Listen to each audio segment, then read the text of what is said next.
Vista vision ఇది. మీకు కూడా తెలియదు సినిమాటోగ్రఫీ వాళ్ళకి.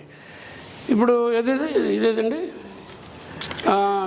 ఇది 70mm film okay. And what lens you are using? Spherical lens. అది రెగ్యులర్ 70mm సినిమా. ఇది అది కాదు.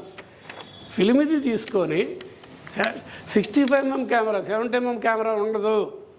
Release 70mm camera, 60mm camera, negative 65mm negative, ప్రింట్లు రిలీజ్ ప్రింట్లు మాత్రమే 70mm. Okay. And then what is VistaVision ఏంటంటే ఈ కెమెరాలో స్పెరికల్ లెన్స్ వాడరు, స్క్వీజ్డ్ లెన్స్ వాడతారు, సినిమాస్కోప్ లెన్స్. అంటే అంత వచ్చేస్తుంది, కర్వ్డ్ లాగా వచ్చేస్తుంది అనమాట. అసలు ఆ ప్రపంచంలో లొకేషన్లో ఉన్నట్టుగా వచ్చేది. కాబట్టి ఈ బెన్హర్ కూడా అదే సార్ విస్టా విజన్. కొన్ని గ్రేట్ ఫిలిమ్స్ అంటే చాలా కాస్ట్లీ ఎఫైర్. అది ఎఫర్ట్ చేయగలిగిన ఎంజిఎం వాళ్ళు, ఈ కొలంబియా వాళ్ళు మాత్రం చేసేవాళ్ళు.